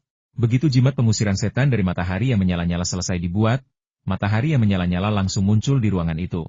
Sinar matahari yang terik tak hanya mengusir kegelapan, tetapi juga langsung membakar habis energi hantu dingin dan darah kotor. Formasi mata air kuning api penyucian, yang telah disusun dengan cermat oleh Hitian selama bertahun-tahun, runtuh dan terbakar menjadi abu di bawah terik matahari yang dipanggil oleh jimat. Begitu formasi mata air kuning api penyucian hancur, energi hantu Hitian segera berhenti melonjak dan berhenti di puncak alam hantu bumi. Tak hanya itu, terik matahari juga membakar Dewa Iblis Shura. Meskipun dilalap api, Dewa Iblis Shura tidak langsung terbakar. Ia telah menyerang wanita tulang. Dewa Iblis Shura membuka ketiga mulutnya secara bersamaan, menyemburkan darah yang bercampur racun mematikan, dan keenam tangannya menyerang secara serempak, meliputi semua arah yang dapat dihindari atau dihindari wanita tulang itu dalam jangkauan serangannya. Hitian mencibir. Memangnya kenapa kalau kau menghancurkan mata air kuning api penyucianku? Iblis tulang ini sudah diambang kehancuran dan pasti akan dihancurkan oleh Dewa Hantu Asuraku. Setelah dia pergi, bahkan jika aku hanya memiliki kekuatan hantu bumi, aku bisa dengan mudah menghancurkanmu. Zhao Chen mengabaikannya. Saat jimat pengusir setan matahari berapi berhasil ditarik, Zhao Chen melemparkan kuas jimat darah naga kembali ke cincin penyimpanannya dan mengeluarkan jimat seperti jimat cahaya guntur dan jimat pengikat 5 hantu, mengaktifkannya sekaligus. Dalam sekejap, sambaran petir muncul dari udara tipis di ruangan itu, menyambar Dewa Iblis Syura dari segala arah. 5 hantu, yang tubuhnya tampak jauh lebih kuat dan bahkan mengenakan baju zirah, sehingga mereka tampak seperti Dewa Enam Ding dan Dewa Enam Jia, muncul di samping Dewa Hantu Asura, menggenggam erat tinjunya dan memegangi tubuhnya. Zhao Chen, mengandalkan sisa kekuatan teknik bumi menyusutnya, dengan cepat bergegas ke sisi wanita tulang dan melindunginya di belakangnya. Tuan, ada bahaya. Wanita tulang itu buru-buru memperingatkan. Tanpa menoleh, Zhao Chen berkata, kamu telah melindungiku sebelumnya. Sekarang giliranku untuk melindungimu. Kau mengarang kisah cinta menyedihkan antara manusia dan hantu? Baiklah, kalau begitu kalian semua akan binasa bersama. Geram Hitian, mengirimkan gelombang energi hantu lain ke Dewa Hantu Syura. Dewa Iblis Syura dengan paksa melepaskan diri dari belenggu kelima hantu itu. 6 tinju dan 3 semburan darah menghantam Zhao Chen, berbenturan keras dengan petir yang dipanggil oleh jimat petir dan cambuk angin dan petir. Ledakan. 2 energi besar itu bertabrakan, menimbulkan ledakan memekakan telinga yang mengguncang seluruh bangunan. Jika bangunan ini bukan tempat persembunyian yang dipilih Hitian dan diperkuat dengan teknik rahasianya, bangunan ini mungkin sudah runtuh sekarang. Meski bangunannya tidak runtuh, namun bunyinya tetap mengagetkan orang-orang yang melihat, yang semuanya mundur karena panik. Di dalam ruangan, Zhao Chen terluka oleh serangan balik energi. Darah menetes dari sudut mulutnya, dan terdapat beberapa luka di sekujur tubuhnya akibat badai energi, menyebabkannya berdarah deras. Ia tampak sangat berantakan. Namun dia berhasil menangkis serangan dahsyat dari Dewa Iblis Syura. Terlebih lagi, jurus mematikan yang sangat diharapkan oleh Hitian juga hancur dan sirna akibat jimat pengusiran setan dari matahari yang menyala-nyala dan serangan-serangan Zhao Chen yang bertubi-tubi. Kau benar-benar berhasil menangkis seranganku. Mata Hitian berkilat tak percaya. Lalu ia mencibir, tapi hanya itu saja. Kau sudah terluka parah. Sekalipun kekuatanku tak bisa ditingkatkan lagi, itu sudah lebih dari cukup untuk membunuhmu dan iblis tulang putih. Zhao Chen mengabaikannya dan segera mulai melantunkan mantra. Tubuhnya bergetar aneh saat mantra itu dilantunkan. Trik apa yang kau mainkan sekarang? Hitian tidak mengerti niatnya. Tetapi ia tahu ia harus membunuh Zhao Chen sebelum ia bisa melepaskan sihirnya. Kalau tidak, situasinya akan memanas lagi. Lagi pula, situasi seperti ini sudah pernah terjadi berulang kali sebelumnya. Membunuh. Hitian meraung, dan aura hantunya melonjak keluar, berubah menjadi panah mematikan yang melesat ke arah Zhao Chen. Tanpa ragu, wanita tulang melangkah maju, merentangkan tangannya, dan berdiri di depan Zhao Chen, berniat menggunakan tulang dan jiwanya untuk melindunginya dari pukulan fatal ini. Panah mematikan itu berhasil diblokir sesaat sebelum mengenai wanita tulang. Yang menghalanginya adalah aura hantu yang melonjak. Berdiri di belakang aura hantu adalah Zhao Mei, yang muncul dari kediaman hantu. Setelah memulihkan diri di kediaman hantu, dan dengan bantuan Zheng Rui, Zhao Mei telah sepenuhnya melepaskan diri dari pengaruh Hitian. Melihat Zhao Chen dalam bahaya, ia tidak ragu untuk terbang keluar dari kediaman hantu dan bertarung bersamanya. Denganku di sini, kau tak akan bisa menyakiti ayahku, kata Zhao Mei dengan manis. Kalau begitu, lebih baik kalian semua menghilang. Hitian menjadi semakin cemas dan melepaskan semua energi hantunya, memadatkannya menjadi bilah cahaya yang besar, gelap, dan dingin, yang kemudian ditebaskannya ke arah pria dan kedua hantu itu. Meskipun Zhao Mei memiliki bakat luar biasa dan aura hantu yang kuat, ia baru saja memulai kultivasinya dan belum sepenuhnya memanfaatkan aura hantunya. Menghadapi serangan Hitian yang tak tertandingi, ia sama sekali tidak mampu menahannya. Sang wanita tulang, yang penuh luka, tidak berdaya untuk melawan. Namun, tepat saat Hitian mengira dirinya telah menang, sebilah cahaya yang menyilaukan tiba-tiba muncul. Serangan ini sungguh menakjubkan dan luar biasa cepat. Ledakan. Saat aura pedang hantu Hitian bertemu dengan pedang ini, rasanya seperti mentega yang bertemu dengan pedang panas mendidih mudah teriris. Suara mendesing. Cahaya pedang yang menakjubkan, membawa momentum yang tak tertandingi, menyerang Hitian. Hitian awalnya terkejut, tetapi segera menyadari bahwa meskipun cahaya pedang itu memekakan telinga, tampaknya itu tidak membahayakan dirinya. Dia tak dapat menahan tawa dan mengejek, kupikir seranganmu adalah semacam senjata yang hebat, tetapi ternyata itu cuma pamer dan tak ada isinya. Hanya pamer, tanpa isi? Kau yakin? Balas Zhao Chen dingin. Saat ini, auranya sangat berbeda dari sebelumnya. Kekuatan yang menggelora itu, keagungannya yang bagaikan gunung, membuatnya tampak seperti dewa perang yang terlahir kembali. Di bawah pengaruh keagungan dan aura yang mengesankan ini, sesosok hantu muncul di belakang Zhao Chen. Sosok hantu ini adalah jenderal dewa tak tertandingi yang mengenakan jubah hijau, berjanggut panjang dan terurai, serta menghunus pedang berbentuk bulan sabit. Dia berdiri di belakang Zhao Chen, mata Phoenix-nya memancarkan semangat juang tak terbatas dan niat membunuh yang tajam. Hitian merasakan hawa dingin menjalar di tulang punggungnya dan ketakutan oleh tatapan itu. Ini Guan Yu, sang santo bela diri. Hitian tidak dapat tertawa lagi. Wajahnya dipenuhi dengan keterkejutan dan ketidakpercayaan. Ia berseru kaget, "Kau benar-benar memanggil roh Guan Yu?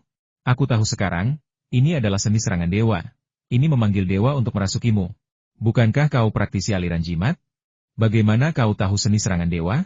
Ini adalah rahasia yang dijaga ketat oleh para praktisi seni bela diri. Siapa bilang aku praktisi aliran jimat?" Tanya Zhao Chen sambil mengeluarkan pil ki pemurni dari cincin penyimpanannya dan menelannya. Bersamaan dengan itu, ia dengan tenang mulai mengedarkan teknik melahap paus, dengan panik menyerap energi spiritual dari sekitarnya untuk memenuhi kebutuhannya sendiri. Hitian adalah seorang penikmat dan segera menyadari bahwa pil pemurni ki yang diambil Zhao Chen sangat luar biasa, yang mana semakin menambah keheranannya. Jimat dan pil, teknik serangan dewa, dan keterampilan membuat senjata. Sial, aliran kultivator yang mana kamu? Hitian terdiam. Bukannya ia belum pernah bertemu orang-orang terpelajar sebelumnya, tetapi mereka hanya menguasai satu atau dua aliran pemikiran, dengan pemahaman yang dangkal tentang aliran-aliran lain, atau mereka tahu sedikit tentang segala hal tetapi tidak menguasai apapun. Seingatnya, ia belum pernah melihat orang seperti Zhao Chen, yang telah mempelajari beberapa aliran pemikiran sekaligus, dan mempelajarinya secara mendalam dan terampil. Bagaimanapun, kultivasi sangat memakan waktu dan energi. Untuk mencapai hasil yang optimal, para kultivator biasanya memilih untuk berspesialisasi dalam satu atau paling banyak dua metode. Selain itu, metode kultivasi rahasia dari berbagai aliran tidak mudah diperoleh. Oleh karena itu, bahkan jika seorang kultivator ingin mempelajari lebih lanjut tentang aliran lain, hal itu bukanlah sesuatu yang dapat mereka lakukan sesuka hati. Tanpa Hitian tahu bahwa Zhao Chen memiliki kode curang warisan Wu Peng. Sebagai sosok yang hampir menjadi orang suci, Wu Peng telah mempelajari semua aliran pemikiran di dunia. Meskipun penelitiannya tidak mendalam, itu masih jauh lebih mendalam daripada penelitian dan penguasaan semua aliran pemikiran saat ini. Zhao Chen hanya mempelajari sedikit bagian dari lembar informasi. Tetapi meski begitu, itu cukup untuk mengejutkan Hitian dan bahkan dunia kultivasi saat ini. Coba tebak, aku dari aliran bela diri yang mana? Tanya Zhao Chen. Aku. Hitian hendak berbicara ketika tiba-tiba ia merasakan sakit yang tajam memancar dari lubuk jiwanya. Segera setelah itu, ia merasakan energi hantu di dalam tubuhnya mengalir deras. Apa yang terjadi? Hitian terkejut dan buru-buru melihat ke bawah untuk memeriksa jiwanya lagi. Dia terkejut ketika mengetahui sebuah luka besar telah muncul di tubuh jiwanya, tepat di tempat di mana pedang itu menghantam sebelumnya. Kenapa ini terjadi? Pedang cahaya itu sama sekali tidak melukaiku. Teriak Hitian berulang kali, suaranya dipenuhi rasa tak percaya. Namun tak lama kemudian, ia menyadari alasannya. Aku tahu, aku memang sudah terluka, tapi bila pedang itu terlalu cepat dan tajam. Setelah mengenaiku, lukanya tidak langsung terlihat, jadi aku keliru mengira aku tidak terluka. Setelah mengetahui alasannya, wajah Hitian berubah sangat jelek, bahkan dipenuhi kepanikan. Ia berpikir cepat, serangan yang mengerikan. Inikah kekuatan Guan Yu setelah dirasuki? Ia benar-benar berhasil melukaiku dengan parah, seorang kultivator tingkat hantu bumi, ketika aku berada di puncak alam ki pendengaran. Tidak, aku tidak bisa melawannya secara langsung. Aku harus mundur dulu dan menunggu efek teknik serangan ilahi mereda sebelum kembali melahapnya. Terutama anak ini, aku harus memakannya, menyerap ingatannya, dan mengubah pengetahuan yang telah ia pelajari menjadi milikku. Setelah membulatkan tekadnya, Hitian berbalik dan hendak melarikan diri. Meskipun Zhao Chen sedang memulihkan diri, ia terus mengawasi pergerakan Hitian. Ketika melihat Hitian mencoba melarikan diri, ia langsung mengeluarkan jimat pengikat 5 hantu. Dia telah menggunakan jimat pengikat 5 hantu yang digambar dengan kuas jimat darah naga untuk menghadapi para dewa dan iblis sebelumnya. Dan kini dia menggunakan jimat pengikat 5 hantu yang telah digambarnya sebelumnya. Perbedaannya langsung terlihat ketika membandingkan keduanya. Para iblis yang dipanggil oleh jimat pengikat 5 hantu biasa semuanya kurus kering, seperti orang kelaparan. Namun, iblis yang dipanggil oleh jimat pengikat 5 hantu yang digambar dengan kuas jimat darah naga berbadan kekar, mengenakan baju zirah, bagaikan prajurit dan jenderal surgawi. Jika Anda hanya melihat penampilan 5 hantu, Anda mungkin benar-benar bertanya-tanya apakah keduanya adalah jimat yang sama. Namun, saat ini, Hitian telah menderita pukulan telak akibat serangan stun, dan kekuatannya telah sangat berkurang. Bahkan jimat pengikat 5 hantu biasa pun hampir tidak mampu mengikatnya. Di saat yang sama, Zhao Mei juga melancarkan serangannya, melepaskan semua kutukan, mantra pelemah, ilusi, dan mantra lain yang baru saja dipelajarinya. Satu demi satu, lingkaran cahaya lemah dan kabut hitam terkutuk terus-menerus berjatuhan di kepala Hitian. Meskipun Zhao Mei hanya menguasai sedikit mantra dan tidak bisa mengendalikan energi hantu di dalam jiwanya cukup melimpah. Oleh karena itu, ia dapat terus merapal mantra tanpa khawatir kehabisan energi hantu. Oleh karena itu, saat ini, ia berulang kali menggunakan beberapa mantra yang ia kuasai. Dan yang mengejutkan, Kombinasi penggunaan mantra-mantra ini meningkatkan kekuatannya secara signifikan. Aura hantu Hitian, di bawah pengaruh serangkaian mantra pelemahan dan kutukan Zhao Mei, semakin bocor keluar. Kekuatannya telah turun dari puncak hantu duniawi ke tahap tengah hantu duniawi, dan terus menurun. Pada saat ini, wanita tulang mengerahkan sisa tenaganya dan melompat ke arah Hitian yang terjerat oleh 5 hantu. Ia meninju luka Hitian, dan kilat menyambar dengan liar, menyambar jiwa Hitian dengan kuat. Hitian menjerit kesakitan. Ia melambaikan tangannya untuk melawan, tetapi Zhao Chen melemparkan jimat petir bersamaan dengan serangan wanita tulang. Pada saat ini, 3 sambaran petir menyambar, tak hanya menangkis serangan balik Hitian, tetapi juga mengoyak lukanya kembali. Teriakan Hitian semakin keras, menghancurkan semua jendela di gedung dan menyebabkan orang-orang yang berada di bawah menutup telinga dan berteriak kesakitan. Suara apa itu? Sangat memekakan telinga. Telingaku akan tuli. Di dalam rumah, Zhao Chen juga terluka oleh jeritan tajam Hitian. Meskipun ia segera menyalurkan kinya ke telinganya, melindungi gendang telinganya dari tusukan, saluran telinganya terluka, menyebabkan darah terus mengalir dari telinganya. Untungnya, hal itu tidak memengaruhi pendengarannya. Dibandingkan dengan Zhao Chen, kondisi Zhao Mei dan wanita tulang jauh lebih baik. Lagi pula, mereka adalah iblis dan hantu, bukan manusia hidup, jadi jeritan Hitian tidak terlalu berpengaruh pada mereka. Di tengah jeritan itu, sebuah pemandangan tak biasa pun muncul dalam jiwa Hitian. Sesosok roh putih keabu-abuan, mengerikan, dan pendendam berjuang keluar dari luka Hitian. Alih-alih menyerang Zhao Chen dan yang lainnya, ia berbalik dan memeluk Hitian erat-erat, membuka mulutnya yang penuh taring, dan menggigitnya dengan keras. Kau semut yang kulahap, beraninya kau berbalik dan menyerangku. Tak termaafkan. Hitian sangat marah, merasa telah dihina habis-habisan. Ia bahkan tak peduli berurusan dengan Zhao Chen dan yang lainnya. Ia meraih roh pendendam yang berbalik melawannya dan mencabik-cabiknya dengan gelombang energi hantu. Pecahan-pecahan jiwa yang tersakiti itu berhamburan dan jatuh, lenyap tak berbekas. Akan tetapi, meskipun jiwa yang dirugikan ini hancur, lebih banyak jiwa yang dirugikan merangkak keluar dari luka-luka di tubuh jiwa Hitian. Jiwa-jiwa yang terzalimi ini semuanya adalah orang-orang tak berdosa yang dibunuh dan dilahap oleh Hitian. Kini setelah Hitian terluka parah dan kekuatannya melemah, jiwa-jiwa yang terzalimi ini bangkit untuk membalas dendam. Dalam sekejap mata, jiwa Hitian diselimuti oleh segerombolan roh pendendam yang padat. Semua roh pendendam itu membuka mulut mereka yang mengerikan, menggerogoti jiwanya dengan panik, persis seperti yang mereka lakukan ketika ia melahap roh-roh pendendam yang sama bertahun-tahun yang lalu. Ini benar-benar siklus sebab akibat, dan pembalasan tidak dapat dihindari. Semut-semut, beraninya kalian melawanku. Pergilah. Hitian murka. Ia meraung dan dengan panik mencabik-cabik roh-roh pendendam yang menyerangnya, entah mencabik-cabik mereka atau melemparkannya ke dalam mulut untuk dikunyah dan ditelan.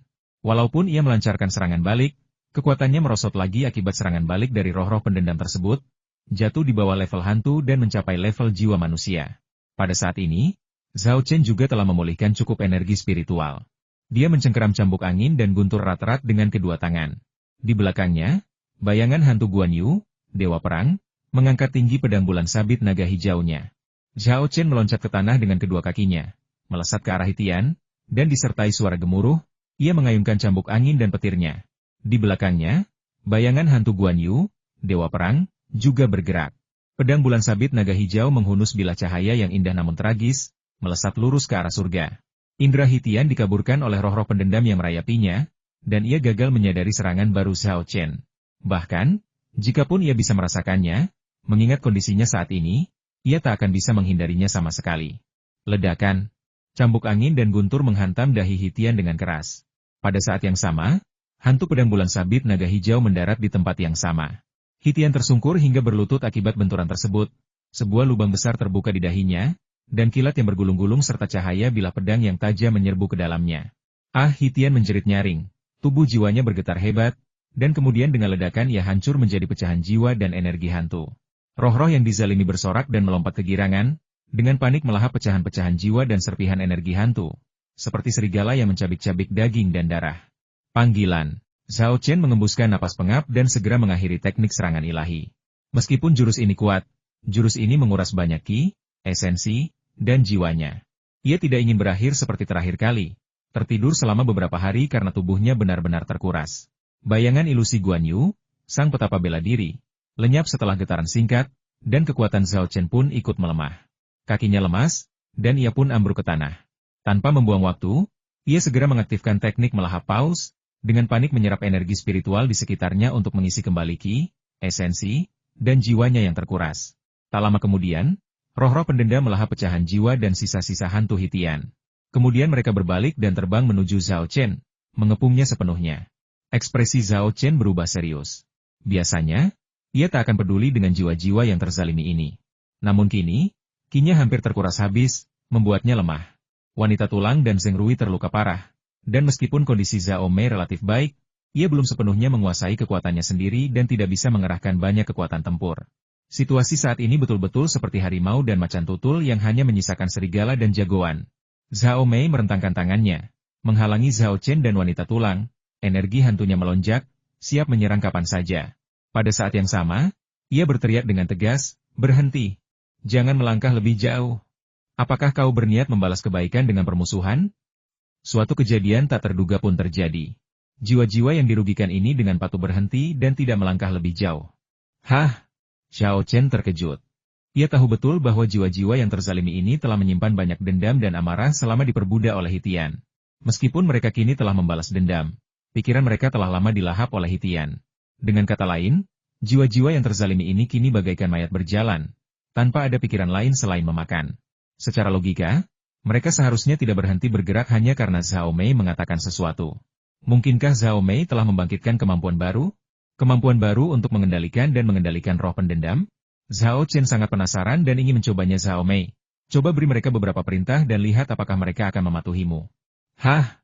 Zhao Mei terdiam sejenak, lalu mengangguk dan menjawab setelah Zhao Chen mengulangi ucapannya. Baiklah, akan kucoba. Seketika, roh-roh jahat itu memberi perintah duduk. Begitu dia selesai berbicara, jiwa-jiwa yang terzalimi yang telah berkeliaran itu langsung duduk dengan patuh. Mereka benar-benar menuruti perintahku. Zhao Mei terkejut sekaligus tertarik. Tanpa instruksi Zhao Chen, ia langsung memberi perintah berdiri, belok kiri, maju 2 langkah. Menarilah untuk kami. Roh-roh jahat itu mengikuti perintah Zhao Mei satu persatu, tetapi tarian mereka sungguh buruk rupa. Alih-alih indah, tarian itu justru memberi kesan menyeramkan. Zhao Chen menyaksikan dengan senyum masam, lalu mengeluh, sekarang aku akhirnya mengerti apa sebenarnya arti tarian setan yang kacau. Ayah, apa yang terjadi? Kenapa mereka menuruti perintahku? Zhao Mei asyik bermain, tapi tak lupa bertanya.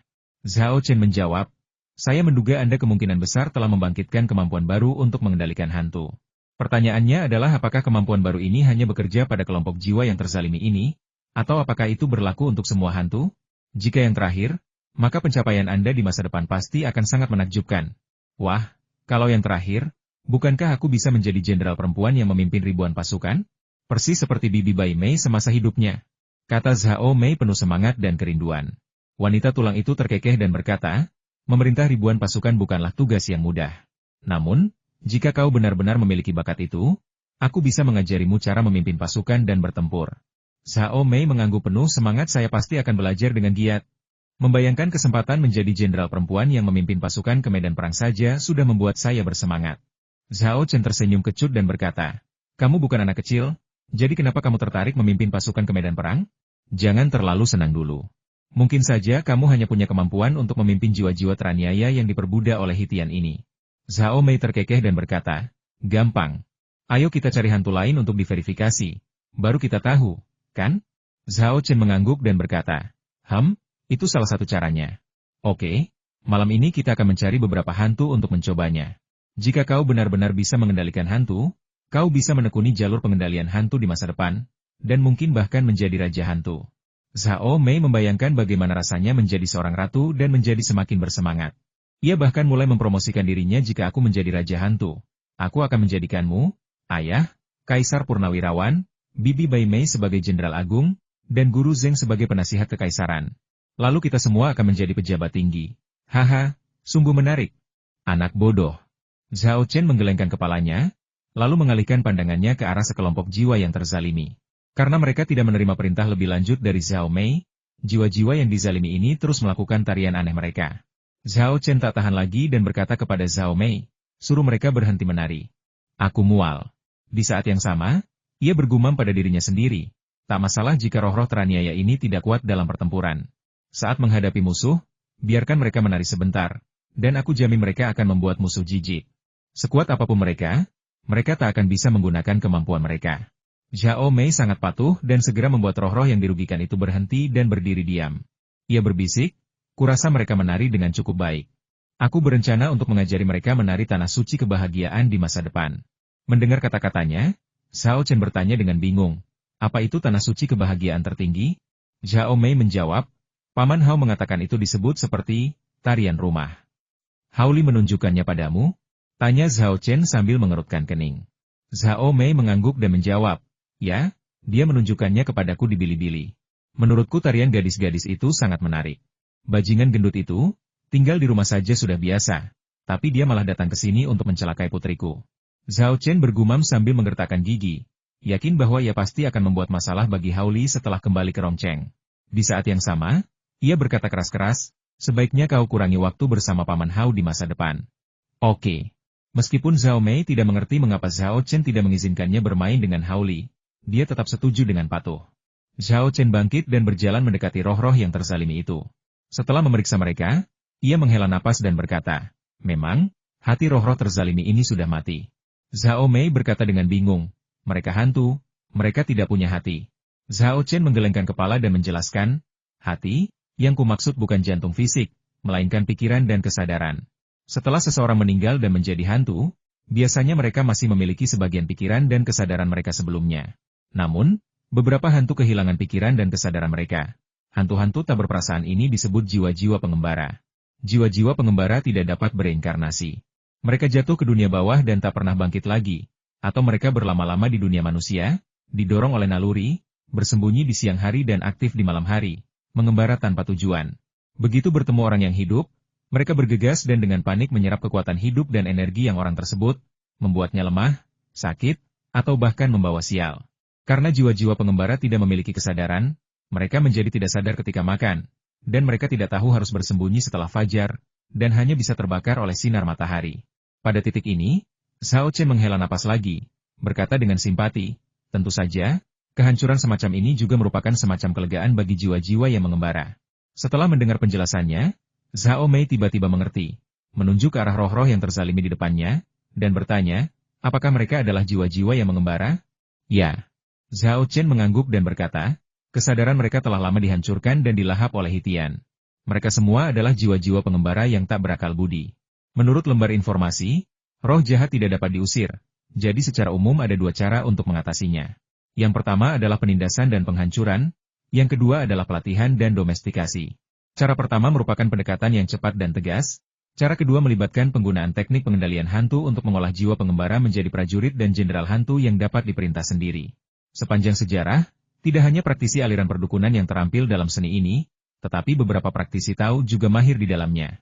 Prajurit dan jenderal hantu yang dikultivasikan dari roh pengembara tidak takut akan bahaya dan rasa sakit, serta memiliki kekuatan tempur yang luar biasa. Namun, kelemahan mereka terletak pada kepatuhan mereka yang rendah. Ini bukan berarti mereka tidak mematuhi perintah, melainkan karena mereka tidak memiliki kesadaran, mereka sulit memahami perintah, sehingga para kultivator harus melatih mereka secara ekstensif menggunakan metode khusus. Namun, hal ini bukan masalah bagi Zhao Mei. Dari situasi sebelumnya, jelas terlihat bahwa Zhao Mei memiliki kemampuan yang kuat untuk mengendalikan jiwa-jiwa yang berkeliaran, setidaknya sekelompok jiwa yang berkeliaran di depannya. Setelah berpikir sejenak, Zhao Chen menoleh ke Zhao Mei dan berkata, awalnya aku ingin melakukan ritual untuk membantu arwah-arwah yang teraniaya ini meninggal, tetapi sayangnya mereka semua telah menjadi arwah pengembara. Kalau begitu, mari kita bawa mereka ke kediaman hantu dan minta kau melatih serta membesarkan mereka untuk melihat apakah kau bisa membangun pasukan prajurit hantumu sendiri. Benarkah? Aku bisa merekrut mereka sebagai bawahanku? Zhao Mei sangat bersemangat. Aku bisa menjadi jenderal perempuan? Zhao Chen terkekeh dan menggoda. Apakah kau bisa melatih jiwa-jiwa pengembara itu soal lain? Kalaupun kau bisa, hanya ada 20 atau 30 jiwa pengembara di sini. Kau paling-paling hanya seorang pemimpin regu. Jauh dari kata seorang jenderal perempuan. Awalnya ada lebih dari 100 jiwa yang dirugikan, tetapi banyak yang dihancurkan oleh Hitian yang murka, sehingga hanya menyisakan 20 atau 30 saja. Zhao Mei tak patah semangat dan berkata sambil tersenyum, perjalanan 1000 mil dimulai dengan satu langkah. Seorang jenderal wanita memulainya sebagai pemimpin pasukan. Kemudian, ia memohon kepada wanita tulang, Bibi Bai Mei, kau harus mengajariku cara memimpin dan melatih pasukan. Jangan khawatir, selama kamu mau belajar, aku pasti akan mengajarimu semua yang kutahu, kata wanita tulang itu sambil tersenyum, matanya penuh kasih sayang saat menatap Zhao Mei. seperti sedang menatap putrinya sendiri. Zhao Chen mengeluarkan rumah hantu dan menempatkan 20 atau 30 jiwa pengembara di dalamnya. Ruang di dalam rumah hantu itu langsung terasa sangat sempit. Zhao Chen hanya bisa meminta maaf kepada Zheng Rui dan berjanji akan membangun kembali rumah hantu yang lebih baik dengan ruang interior yang lebih luas ketika mereka kembali ke hotel. Zhao Mei teringat 8 temannya, menunjuk ke arah kamar tidur utama, dan bertanya, apakah ke-8 orang itu juga roh pengembara? Mereka bukan roh pengembara, kata Zhao Chen sambil menggelengkan kepala. Mungkin Hitian berpikir mereka punya takdir khusus dan akan sia-sia jika mereka menjadi roh pengembara. Jadi dia menggunakan teknik rahasia untuk memurnikan mereka menjadi iblis mayat. Makhluk mayat hidup ini memiliki kesadaran. Namun, di bawah pengaruh cuci otak Hitian, mereka berdelapan telah kehilangan akal sehat mereka dan menjadi kaki tangan setia Hitian. Ayah, bisakah ayah membiarkan mereka kembali ke keadaan alami mereka? Tanya Zhao Mei. Ya. Zhao Chen mengangguk, menatap Zhao Mei dengan tajam. Tapi aku butuh bantuanmu. Zhao Mei setuju tanpa ragu tidak masalah. Ada yang bisa saya bantu? Zhao Chen menjawab, aku akan mengambil kembali ingatan pertikaianmu dari jiwamu untuk merangsang mereka berdelapan, mematahkan pengaruh cuci otak Hitian, dan membantu mereka menemukan kembali jati diri mereka. Dalam proses ini, kau juga akan menghidupkan kembali adegan mimpi buruk itu. Bisakah kau menahannya? Zhao Chen agak khawatir karena ia melihat Zhao Mei sangat resisten dan takut akan pengalaman ini. Jika Zhao Mei tidak mampu menahan tekanan dan terjadi kesalahan, atau bahkan mengamuk, itu akan menjadi masalah besar. Zhao Mei menundukkan kepalanya dan berpikir sejenak, lalu mengangkat kepalanya dan berkata dengan sangat serius, aku bisa menanggungnya. Inilah perjalanan penebusan dosaku. Betapapun tidak nyaman atau menyakitkannya, aku akan mengertakkan gigi dan bertahan sampai akhir. Aku harus membantu ke-8 sahabat kecil ini menemukan hakikat sejati mereka dan dapat bereinkarnasi serta terbebaskan. Bagus. Zhao Chen sangat senang. Ia mengulurkan tangan dan mengelus kepala kecil Zhao Mei, memuji dengan tulus, putri kecilku sudah dewasa. Zhao Mei sedikit malu mendengar pujian itu ayah, tolong berhenti memujiku. Ayo kita mulai dan bantu teman-teman kita menemukan jati diri mereka. Baiklah, ayo kita mulai sekarang. Zhao Chen mengangguk setuju dan membawa Zhao Mei ke kamar tidur utama. Ke-8 mayat itu masih dalam kondisi tidak berfungsi dan belum pulih, yang merupakan waktu terbaik untuk membantu mereka mendapatkan kembali sifat asli mereka. Santai. Ya, begitulah, santai sedikit lagi, lalu masuki kondisi mengingat, mulai dari awal saat kamu bermain di ruangan ini. Suara Zhao Chen lembut dan halus, dengan melodi yang istimewa dalam nadanya. Meskipun Zhao Mei adalah hantu, setelah mendengar kata-katanya, ia merasakan kantuk yang aneh dan pikirannya berada dalam kondisi hipnotis, setengah bermimpi dan setengah terjaga. Adegan ini sangat mengejutkan wanita tulang. Tetapi juga membuat Zhao Chen bersemangat sekolah Zuyo benar-benar sesuai dengan reputasinya sebagai yang paling misterius dan sulit dipelajari di antara 13 disiplin ilmu pengobatan Tiongkok kuno. Teknik hipnosis di sekolah ini tidak hanya dapat menghipnotis manusia dan hewan, tetapi juga iblis dan hantu. Sungguh menakjubkan. Teknik hipnosis yang baru saja digunakan Zhao Chen adalah jenis teknik hipnosis dari sekolah Zuyo. Seni penyembuhan mantra pernah sangat populer di zaman kuno, bahkan terdaftar sebagai salah satu dari 13 cabang ilmu kedokteran. Namun, disiplin ini sangat tersembunyi dan sulit dipelajari. Bahkan mereka yang menekuni bidang ini jarang menguasainya tanpa bakat dan ketekunan. Oleh karena itu, jumlah penyembuh yang benar-benar berpengetahuan menyusut, sementara banyak penipu menggunakan namanya untuk menipu dan mencemarkan nama baik penyembuhan mantra, merusak reputasi penyembuhan mantra dan menyebabkan kemundurannya secara bertahap. Akhirnya, di mata banyak orang, penyembuhan mantra menjadi identik dengan penipuan. Hal semacam itu sungguh sangat disayangkan dan menyakitkan hati. Zhao Chen mempelajari terapi mantra dari Ye Xin. Berkat peningkatan Wu Peng, teknik pengobatan Zuyo menjadi jauh lebih mudah dipahami. Selain itu, berkat bakat dan ketekunan Zhao Chen, ia bahkan mempelajari beberapa teknik pengobatan Zuyo. Mantra sihir yang dia gunakan saat itu adalah salah satunya.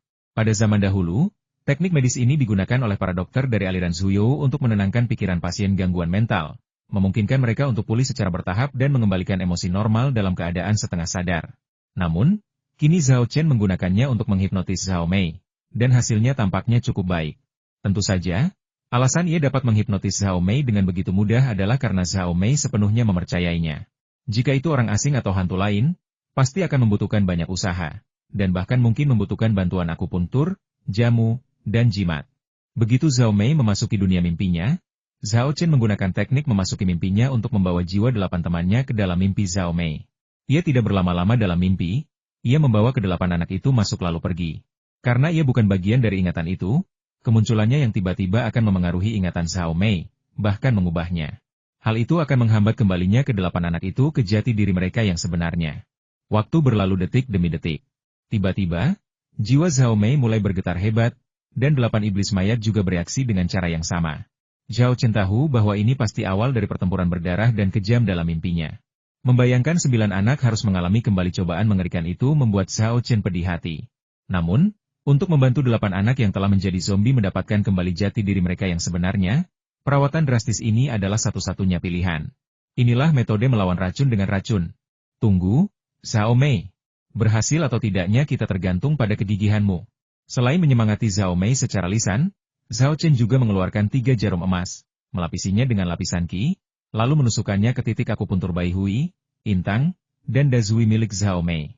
Itu terjadi pada 3 bagian tengkorak belakang, atas, dan depan. Ketiga jarum emas ini dapat merangsang energi hantu dalam tubuh Zhao Mei, sehingga memengaruhi pikirannya dan membantunya tetap tenang dan mengatasi mimpi buruk. Pada saat yang sama, Zhao Chen juga merapal mantra penenang, melakukan segala yang ia bisa untuk membantu Zhao Mei. Beberapa menit berlalu, dan jiwa Zhao Mei kembali tenang. Begitu pula 8 setan mayat. Segera setelah itu, Zhao Mei dan 8 iblis mayat membuka mata mereka pada saat yang sama. Zhao Chen melirik mereka dan menyadari bahwa mata 8 iblis mayat itu tidak lagi kosong dan hampa seperti sebelumnya, melainkan telah memperoleh sedikit semangat, sedikit cahaya, dan sedikit kehidupan manusia. Itu sukses. Tanpa melihat apapun, hanya dengan menatap mata itu, Zhao Chen tahu bahwa ke-8 anak itu telah menemukan kembali jati diri mereka yang sebenarnya. Hah! Ketika Zhao Chen menoleh ke arah Zhao Mei, dia terkejut karena ada sesuatu yang baru di mata Zhao Mei juga. Itulah keberanian, kegigihan, dan semangat yang tak tergoyahkan. Kenangan buruk itu tidak mengalahkan Zhao Mei. Sebaliknya, kenangan itu menenangkan pikirannya dan membawanya pada terobosan. Kekuatannya tiba-tiba meningkat dari tahap awal rohin ke tahap awal jiwa manusia. Tingkat kemajuan ini sungguh menakjubkan. Kamu langsung melompat ke dunia baru. Gadis, apa kamu harus aneh ini? Zhao Chen, yang selalu membuat orang lain kagum dengan kecepatan kultivasinya yang pesat, sangat terkejut dengan lompatan naik level Zhao Mei kali ini. Ke-8 anak itu, yang baru saja tersadar, masih agak linglung. Namun, mereka segera tersadar dan membungkuk dalam-dalam kepada Zhao Chen serentak, mengungkapkan rasa terima kasih mereka yang tulus. Terima kasih telah membantu kami membalas dendam atas kesalahan kami dan membantu kami menemukan jati diri kami kembali. Mereka hanya dicuci otaknya sebelumnya, tetapi pikiran mereka masih utuh, jadi mereka melihat dan mengingat dengan jelas apa yang telah dilakukan Zhao Chen kepada mereka. Zhao Chen tidak berpura-pura rendah hati dan menerima rasa terima kasih mereka tanpa ragu. 8 aliran rasa syukur dan sumpah yang kuat dan murni mengalir ke tubuh Zhao Chen. Meskipun tingkat kultivasinya tidak meningkat secara signifikan karena ungkapan terima kasih ini, warisan dukun di lautan kesadarannya tetap terpelihara dan berkembang. Bukan hanya batang dan daunnya yang lebih besar dari sebelumnya. Bahkan daun ketiga pun tumbuh. Meski itu hanya kecambah yang lembut, hal itu tetap membuat Zhao Chen sangat gembira. Setiap peningkatan dalam tradisi dukun membawa sesuatu yang baru. Mungkin kali ini akan membawa teknik dan ramuan baru yang akan memungkinkan seseorang menembus alam ki pendengaran dan maju dari alam yang diperoleh ke alam bawaan. Aku tidak pernah menyangka akan mendapat manfaat dari pengaruh Zhao Mei kali ini, pikir Zhao Chen dalam hati.